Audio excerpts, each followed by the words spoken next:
Hey there, welcome to VRES RT Study Hall videos. In these first few videos, I'm going to be talking triggering, limiting, and cycling mechanisms that you use with mechanical ventilation. I'm going to break these videos down into those three sections, and we're going to start with triggering. But just to review, when we're talking about breath delivery, you really have triggering, limiting, and cycling mechanisms that decide when to start the breath, what to do during inspiration, and when to end the breath. So triggering is going to be the start of inspiration. Your limiting or targeting mechanisms are going to happen during inspiration. And then the cycling mechanism is going to be what ends inspiration. And then the patient will go into exhalation until the next breath. When we're talking about triggering variables, the variable is going to be based on the type of breath that is being delivered. We have two types of breaths. One is mandatory, the other is spontaneous. A mandatory breath is going to be time triggered. This is very important. A mandatory breath will be time triggered. A spontaneous breath is going to be triggered with either pressure or flow. Let's start with mandatory triggering. This is going to be set based on the respiratory rate that we set. This says this is how many breaths you're going to get for a minute. The rate gives us something called a total cycle time. This is the amount that we have from the start of one breath until the start of the next. So essentially, from inspiration all the way through to the end of expiration is a total cycle time. We can find that by doing 60 divided by our respiratory rate.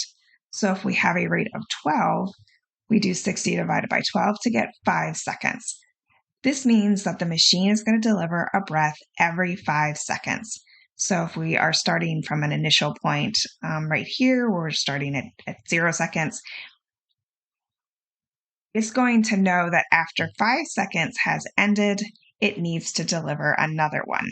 A spontaneous trigger is going to be set with either a flow or pressure trigger or sensitivity setting.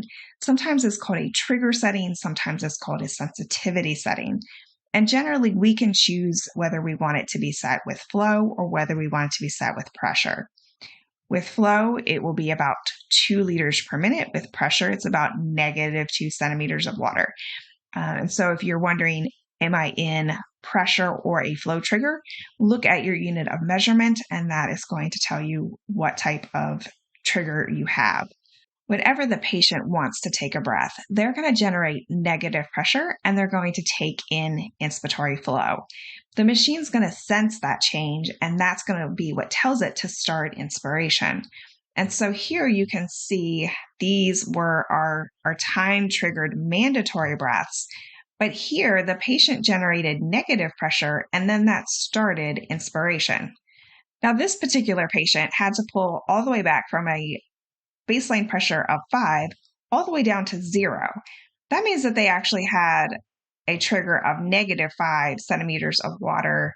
If it was a pressure trigger, if it was a flow trigger, you can't really tell what your flow is set at using the pressure scalar.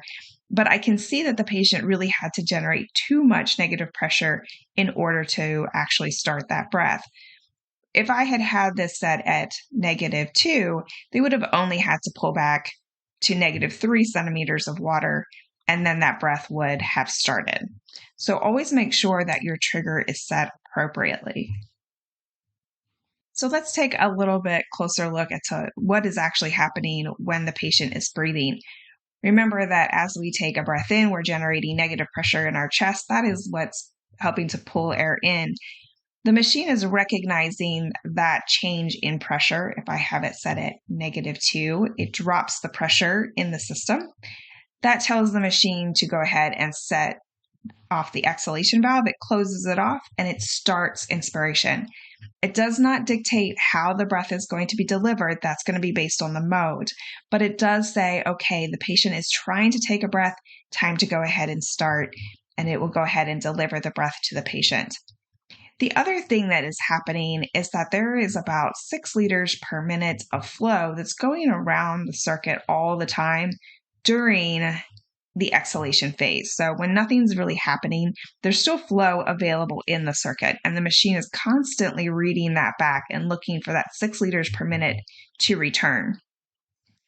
If the patient pulls in flow and they set to, say, 2 liters per minute, this will then result in a flow coming back of only 4 liters per minute.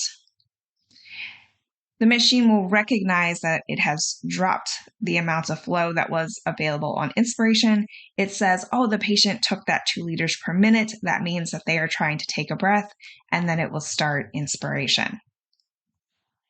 So some things to note. First, you really need to be able to recognize whether the breath was time triggered. Remember, that is a mandatory breath or spontaneous. What you're really looking for is that pressure drop. On your pressure scalar, you're looking for that little pressure deflection. If there's no pressure deflection prior to the breath, then it is time triggered or a mandatory breath. If there is a pressure deflection, it is a spontaneous breath. Another thing to note is that flow is more sensitive than pressure when it comes to patient triggering. COPD patients may have difficulty triggering if they have significant air trapping. This can also be referred to as auto PEEP or intrinsic PEEP. Normally, auto PEEP is something that we don't want to have, but for COPD patients, we can't necessarily get rid of that air trapping. It's something that's just in their lungs due to their disease process.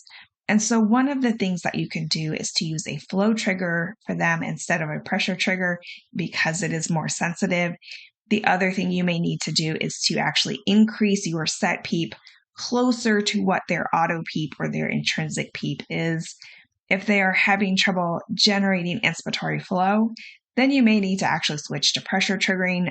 Really, you're just ensuring that it's sensitive enough. So again, you're really looking at that negative deflection.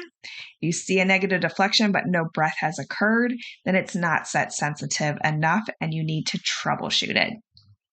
So again, looking at troubleshooting, you see that pressure deflection, no inspiration. Your trigger setting is set too high, or if it's COPD, you may have to deal with it another way. But the patient attempted to take a breath and then the machine didn't recognize it. So decrease your trigger setting or change to a flow trigger. If the machine is continuously cycling on, this is called auto cycling. The machine thinks there is effort, but there isn't. So increase the trigger setting or change to a pressure trigger. This can be caused by other things, though, such as leaks, cardiac oscillations, secretions, water in your circuit. So make sure that there are no other causes of autocycling before you change your sensitivity. Sometimes when certain things are present, the cardiac oscillations, for example, or a chest leak, potentially from a chest tube, maybe they have a pneumothorax and they have an active air leak there. Those are things that you can't necessarily just fix. And so you may need to make that trigger, turn it to a pressure trigger, or make that trigger less sensitive or increase the setting in order to stop that auto cycling. So for more information, make sure that you go to my website, mybearesp.com. That stands for Virtual Respiratory Education Support Programs. This is the first module that you will see when you come to the website. All you have to do is create an account with an email and a password, and you can get into this part 1 introduction. It is a sample lesson, so there's no payment required for this. You'll find information regarding triggers, cycling, and limiting mechanisms in that mechanics and breath delivery. So again, head to the website and you can do that for more practice. There's lots of practice questions in there, and I walk you through this sort of information again. So please feel free to like and subscribe to this video, and I'll see you again next time.